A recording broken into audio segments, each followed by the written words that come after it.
이제 곧 강의를 시작하겠습니다. 모기지 리더스 대출 모집법인 의무교육인 개인정보 보호 교육 2차 강의를 시작하겠습니다. 이번 강의는 신한은행 고객솔루션부에서 자체 제작한 개인정보 보호 교육자료 내용을 가지고 교육을 시작해 보겠습니다. 이 강의는 실제 사례와 대응 절차를 통해 우리가 반드시 지켜야 할 개인정보 보호의 중요성을 다시 한번 인식하는 시간이 될 것입니다. 오늘의 강의는 크게 세 가지로 나누어집니다. 첫째, 개인정보 유출 시 대응 매뉴얼. 둘째, 실제 사고 사례. 마지막으로 핵심 정리와 참고 자료입니다. 이 흐름을 따라가면서 실제 현장에서 일어날 수 있는 사례와 우리의 행동 지침을 확인해 보겠습니다.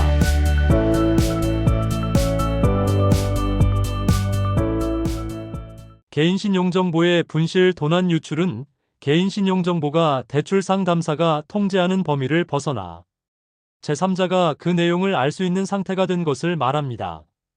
유출된 개인신용정보의 종류, 건수, 유출 시기, 고의 과실 여부 등을 불문하고 단 한 건만 유출되어도 개인신용정보 유출입니다. 특히 대출 상담사 여러분은 고객과 직접 접촉하는 만큼 작은 부주의도 큰 사고로 이어질 수 있습니다. 즉, 한 건만 유출되어도 사고라는 점을 반드시 기억해야 합니다. 본의 아니게 유출 사고가 발생한다면 첫 단계는 사고 인지입니다. 만약 상담 중에 고객 서류가 분실되었거나 이메일을 잘못 전송했거나 제3자가 고객 정보를 확인한 정황이 있다면 혹시 유출일까 하는 의심만 들어도 곧바로 보고해야 합니다. 이때 보고 경로는 반드시 대출 상담사 소속 모집법인 은행 고객솔루션부 정보보호본부 순서로 이루어져야 합니다. 혹시 괜히 보고했다가 내가 불이익을 받지 않을까 걱정하시는 분들이 계실 수 있는데요. 오히려 보고하지 않다가 문제가 확대되면 훨씬 큰 책임을 지게 됩니다. 따라서 원칙은 신속 정확 투명한 보고입니다. 사고가 보고되면 은행 차원에서 즉시 비상대책반이 꾸려집니다. 이 팀은 유출된 정보의 범위를 확인하고 고객 피해가 확산되지 않도록 선제적으로 조치를 취합니다. 예를 들어 고객의 계좌번호가 노출되었다면 출금 정지 조치, 보안 매체 재발급 같은 즉각적인 방어 조치를 진행합니다. 여기서 꼭 알아두셔야 할 점이 있습니다. 사고 인지 후 72시간 이내에 고객에게 반드시 통지해야 한다는 법적 의무가 있습니다. 만약 이 통지가 지연되면 은행은 물론 상담사 개인도 추가적인 제재나 과태료 대상이 될 수 있습니다. 사고가 확인되면 은행은 개인정보보호법과 신용정보법에 따라 반드시 관련 기관에 신고해야 합니다. 신고 대상은 크게 네 곳입니다. 개인정보보호위원회, 한국인터넷진흥원 KISA, 금융위원회, 금융감독원. 이 기관들은 유출 경위, 피해 규모, 대응 과정 등을 철저히 조사합니다. 따라서 상담사 여러분은 초기 보고 단계에서 사실을 있는 그대로 상세히 기재해야 합니다. 작은 부분을 숨기거나 축소 보고하면 이후 조사에서 더 큰 문제로 드러날 수 있습니다. 마지막은 피해 구제 단계입니다. 고객에게는 불안감이 가장 큰 피해입니다. 따라서 은행은 고객이 안심할 수 있도록 무료 보안 서비스 제공을 합니다. 예를 들어 입출금 내역 SMS 무료 제공, 통장 카드 보안 매체 무상 재발급, 필요시 모니터링 서비스까지 제공됩니다. 실제 피해가 발생했을 경우에는 보상 절차가 신속하게 진행됩니다. 여기서 중요한 포인트는 사고를 무마하거나 은폐하는 것이 아니라 고객에게 우리가 책임지고 있다는 신뢰를 주는 것입니다.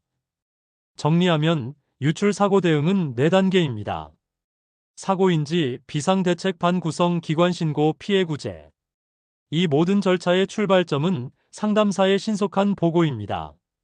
만약 여러분이 현장에서 단 10분, 1시간 보고를 지체한다면 고객 피해는 그만큼 커지고 법적 리스크도 배가 됩니다.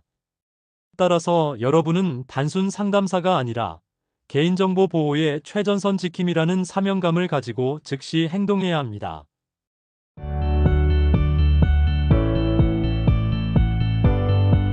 다음은 대출 모집 과정에서 발생된 대출 상담사의 사고 사례에 대해 몇 가지 보도록 하겠습니다. 사례를 하나 보겠습니다.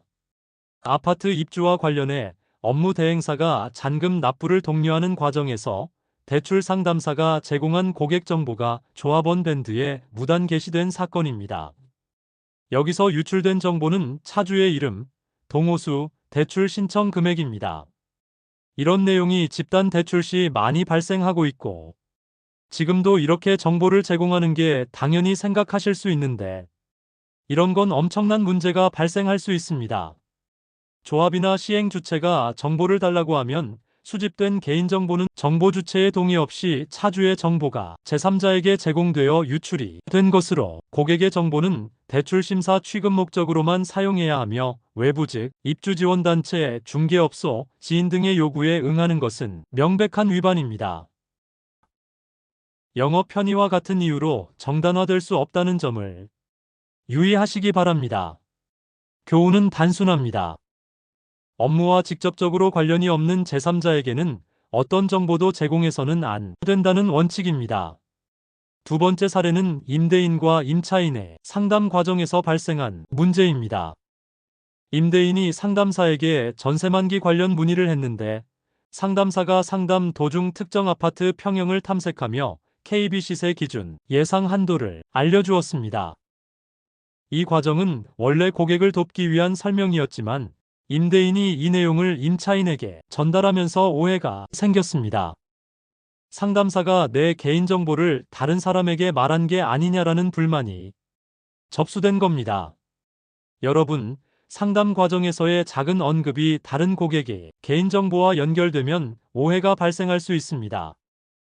따라서 상담 내용은 반드시 그 고객의 정보에 한정해야 하며 다른 고객과 연관된 설명은 삼가야 합니다. 여기서 우리가 배워야 할 점은 좋은 의도로 한 말도 개인정보 보호의 원칙에 어긋나면 사고로 이어질 수 있다는 것입니다. 세 번째 사례는 서류 관리 부주의로 인한 사고입니다. 고객이 민원을 제기했습니다. 왜 제 서류를 봉안봉투에 넣지 않고 제출했느냐는 불만이었습니다. 여러분, 밀봉봉투는 단순한 종이 한 장이 아닙니다. 고객의 개인정보를 보호하는 장치이자 상담사를 지켜주는 장치입니다. 만약 서류가 노출되었다면 고객은 불신을 갖게 되고 민원 및 법적 문제로 번질 수 있습니다. 실제로 어떤 상담사는 어차피 은행 안에서 처리하니 괜찮다고 생각하고 봉투를 생략했는데, 이로 인해 고객 민원이 발생하고 징계로 이어졌습니다. 교훈은 명확합니다. 서류는 반드시 봉함하고 절차를 지켜야 한다는 것입니다. 절차는 번거로움이 아니라 안전을 위한 최소한의 장치입니다. 네 번째 사례는 가장 심각합니다. 한 고객이 주택담보대출 대환 과정에서 신분증, 등기필증, 등본, 초본, 인감증명서, 가족관계증명원, 자격득실 확인서 등 수십 장의 서류를 제출했는데 대출이 무산되자 서류를 돌려달라고 했습니다. 그런데 서류가 분실된 겁니다. 은행 측에서는 파쇄된 것 같다고만 답했습니다.